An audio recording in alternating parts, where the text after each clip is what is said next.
All right, Myles, what's yours? All right, hi guys, good evening. Hope you guys are still alive. Thank you. So some of you may know me as the fat guy trying to go to the restroom earlier, something like that. You're a fat guy. Love you. Anyway, so some things of study in the university, fourth year PhD romantics. Yeah, I'm same as similar as Philip. And I also only started programming last year. So I'm pretty much a noob. I'm a new web development intern at the associate, and all my progress today is thanks to these two brilliant mentors that I have today, Thomas and Jonas, right over there. So my first experience with React was when I first came to the office that day, and they showed me the project, and I saw jQuery. I like jQuery, not bad. But there were 5,000 lines of jQuery. So the first time you see that, you don't know where to start, nowhere at all. And so we had to refactor all these thousands of lines into React, and I just saw how powerful it is and how much it can solve complexity on a larger scale.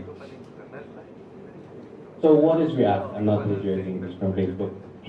React is a JavaScript library for building user interfaces, and it does that through the virtual DOM. So, according to Facebook, React is three things. First is declarative. So we make views for UIs, and that's pretty much what React is. It's not a full frame, it's a view library.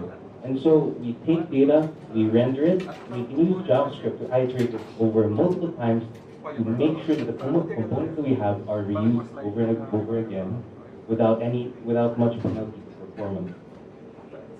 So this means that the code is more predictable. Unlike jQuery, which there are 5,000 lines. When you click one class thing, when you click on function points one class thing, there's a possibility that everything might break. Because there's so much, there may be so many elements that are linked to one. If that one just gets destroyed, the whole class crashes down. React is very smart. You have to, and it's also declarative. It's also much more difficult. The learning curve is much higher. But when scaling to web applications, it's much better. So component-based, I have no experience with Angular 2, but I guess it's the same word. So other than that, you build encapsulated components, and they have their own state. I'll explain more state later. And so component logic is written in JavaScript, plain JavaScript, inside your template, and you pass data into it, and it iterates over whatever kind of function you want it to. And what's also nice about React is it also has something called React Native, which you can use to build mobile apps. So just some base configuration. In the first place, I don't think I can teach all of you guys React in 20 minutes. That's just virtually impossible. So it's much better to get down the basics, the principles, so that you can have a better idea of what React is. So the reusable snippets of code, and components use something called JSX. Now JSX is HTML-like syntax. When you're making a component, you use HTML elements with some minute differences. Class is called class names, and etc. etc. And Facebook also uses inline style. And if you think about it, it's not so bad since it's reusable. So if you change it for one component, you're using program use it dynamically to render. So there's nothing, if there's an error, they'll tell you before it. So there are two kinds of components. People call it them different ways. There's a class-based component and a functional component. Class-based components have their own state. They can also receive props, but they can also pass down props and their own state as props. Next is functional components. Functional components receive props, and they also pass down parent props. But for functional component to stay functional, it shouldn't have a state. So what are states? I don't want to show like, oh, that's hard to understand. So let's make it like this. State can be defined as data that changes over time. So for example, we have a human over here. Past human, this dot state asleep is false. So the human is walking around, he's still awake. He goes onto his bed and he has a function on sleep. This changes the state to a sleep true. So when he's on the bed, the state of the human falls asleep. So that's actually pretty much how you change states. There are also other ways, Methods to change them based on what kind of primitive you have or whether therefore function. So I'm going to demo you something I made over the week. So the first was to build an app in React that has a similar behavior to Mac OSX apps, including UI changes, colors, and behaviors. And they need to be quick and snappy and reactive to changes in the virtual DOM. To make this more scalable and to make it more appropriate, we're using something called CSS modules, which you can define in your Webpack loader, as in the previous talk. They use Webpack also for React. So when I first thought about this, I looked at myself like, so each time an app is clicked, they change the menu bar from Finder to another, or so their pictures minimize. You can change color when they're in focus, or it can be open, but they're inactive because when you click on another app, the other one's not in focus, so to speak. And there are also active styles, or like unique styles that should be passed to the ones that are currently being clicked. So wow, how do I get all through this complex? So in jQuery, for so many conditionals, we'd have maybe 4 to 10 classes. Yes, as changes to JavaScript changes. And at first I thought about handling states when the application closed, is open, false, is active, false, is minimized, false, from minimized, false. And I tried to look through each of the use cases. So application is clicked from dock to open, application minimized button is clicked, another application is closed or clicked or open, application is clicked from the dock to deminimize, meaning it can go back up. And finally, when the app is closed again. Did I follow this plan? Did I follow this table? No, I did not. Because I realized later on that you can't give separate states to several different components, because it's going to be hard for them to interact with one another. This is pretty much what the Mac OSX app looks like. So we have a component called desktop. Inside the desktop, there's a top menu bar. There's an app for rendering our app, and there's a dock for the dock icon. Now they're called in green or oranges or orange.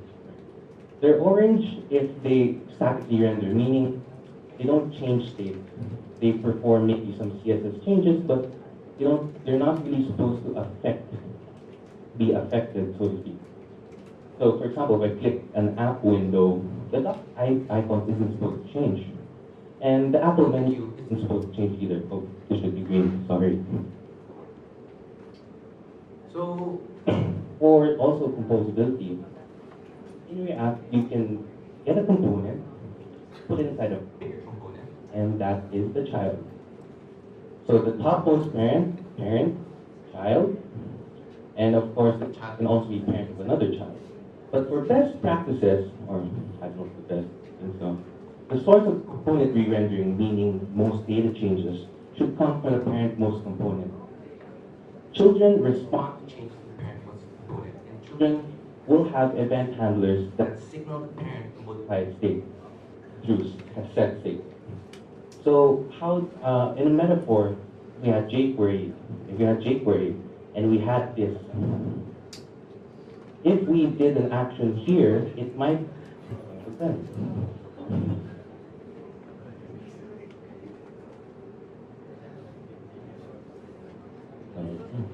So in jQuery, for example, we attach a class name here, and we want that class name to also change at the same time, but we also want maybe the top menu bar to change. It's going to change the top menu bar without the parent-most container knowing. And that brings about unexpected changes, especially when our app is very complex and large scale. So yeah, composability, that's a priority, and that's primarily how we think in React.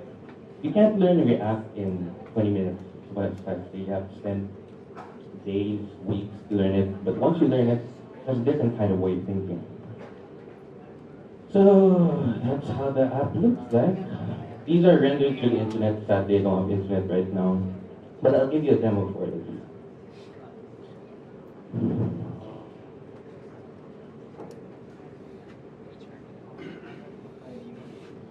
So this is our local. We turned it on through Node.js through NPM start. And so when we first go into Mac, when we first sign up, the first view we see is Finder. That's the default. So if we hover over these, Finder has special properties, or not even special properties that's unique to it that shouldn't be in any other component. You have File, Edit, View, Go, Window, Help, and we can open it. There. Sadly, I haven't made a file system to work with this example. So you see an instance of how the component is created. I'll show you later in code. When it detects a change, React will respond to that state. And you can have many different behaviors. You can render an extra one or filter one out. Or you can pass divs or. So let's open another one. This is Markdown. Now, one of the benefits of also using components or thinking in components is that you can get someone's code, componentize it, and also use it in your app. Although since everyone's using some different class CSS modules or NPM packages, you have to kind of clean it through to make sure it works in your app. So this is directly copy-pasted from Facebook's example page. And when I open the component, it is a markdown.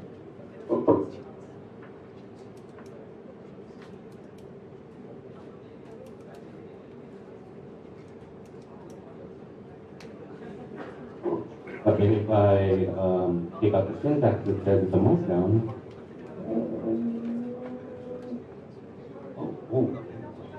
so it changes. So because we copy the component from Facebook and because we're able to componentize it, it's very powerful. You can actually have apps like this which is mimicking the behavior of a Mac.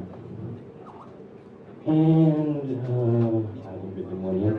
Supposedly, these two are contain iframes. If you're familiar with an iframe just has a source attribute and it gets a website link. Inside the iframe will render a web. So actually, iframe someone's code from code, and maybe an internet if you want to come by and show you. And so we can componentize all of these features so long as they're written in JSX. If you try to mix jQuery in it, not going to work as much. There are hatches, so they say escape hatches. For example, if people want to edit large-scale apps and use React in it, there's certain ways to rebuild from the bottom up instead of doing a whole rewrite in one go. So, if we click on this, you can see that the state of my desktop active app also changes.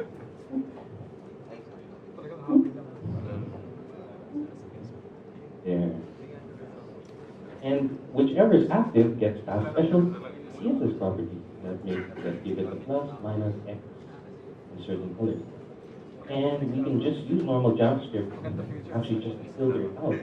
So I binded a filter function to remove this component. And it's gone.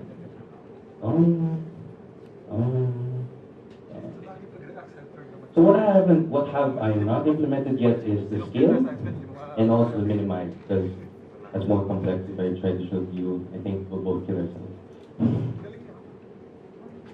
So here is the code. Again, I can't teach you guys how to code in React, but as much as possible, I want to show you how beneficial it is, how important it is in React Scale. This is not that project. It's the project we're working on.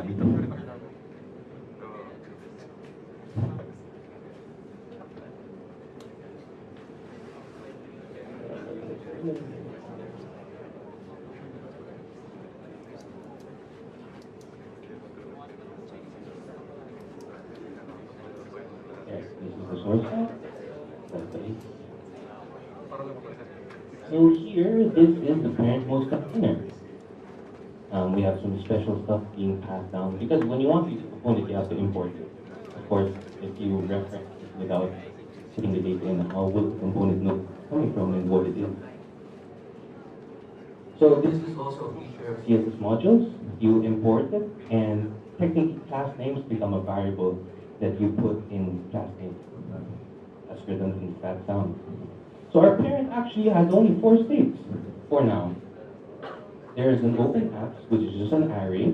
There's an active app, so when I click on an app, it sets state to that certain app with that certain string. I use strings as reference, so it's much easier. And you can also use functions, functional programming here, active app menu. So this function just maps through the entire object, and if the app that I click has that name, it will return an object. So this is how it looks like. So if I click on Finder and the name is Finder, it will return this entire menu name. That's exactly how, when I click on app containers, the top bar gets re-rendered. React is very smart. It renders really quick, really fast. And so, down there bottom, these are just methods that set the state. Again, setting state is very important. And as I said a while ago, you have this.state and you also have this.props. You can use an ES6 spread to just say,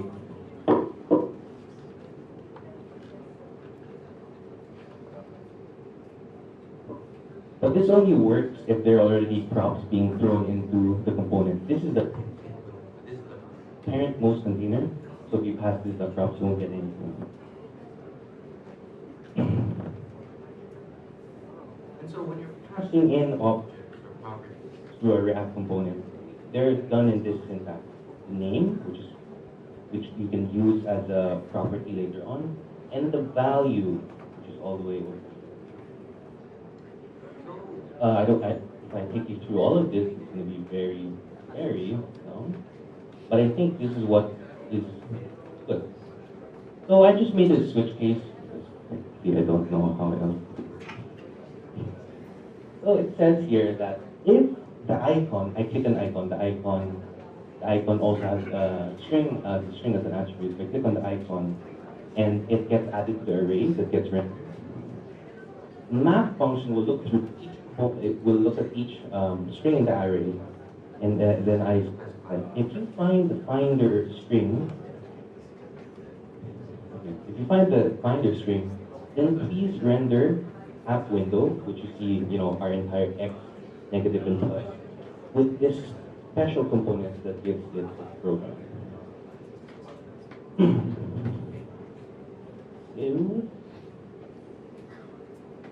There are many improvements we can do: resize the apps, minimize the apps, and maybe even save the component through Redux, which is more advanced. Even I'm not too sure about that. So before I'd like to end the talk, I'd like to say thank you, of course, to you guys for listening to my speech. And I also want to give special thanks to Thomas and Chuahiock for being such wonderful mentors. I've learned so much than I could have ever imagined if I just stayed at home. They're wonderful people, and if you're a JavaScript developer who has the drive, the passion, and also the knowledge to be great, and you want to help people, Thomas is your man. Right, any questions?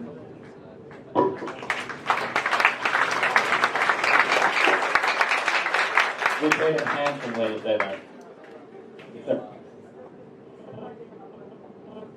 Oh yeah, I'll put it on GitHub. I'm intern, so I'm not really sure how to put stuff in GitHub, but I'll learn.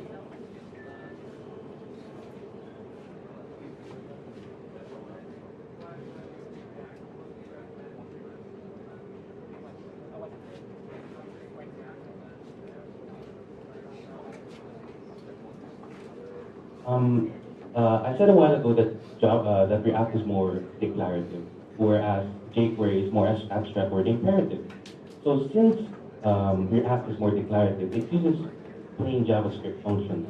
So in order to understand React more, because React is a totally different way of thinking, you get stuff in a parent most container instead of just using classic. So it's you should really study JavaScript first. And you should also dive into NPM and Node because these are fundamental tools that you need to be able to set up.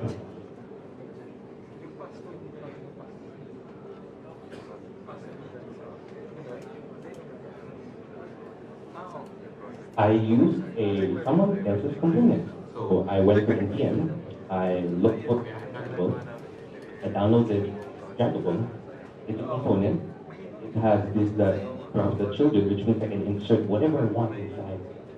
So I just got the component, inserted my app, and then voila.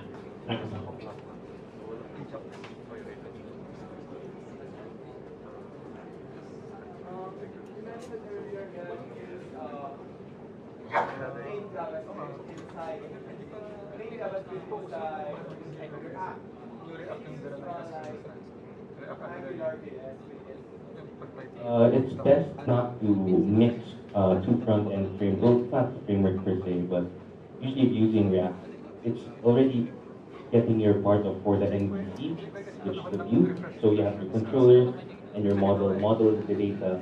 View is the framework or the whatever you're using to render the components. And I don't have much, to be honest, I don't have experience with Angular. Go React, it's much better to go React all the way. Since it ascribes certain kind of things. Thank you, Myles.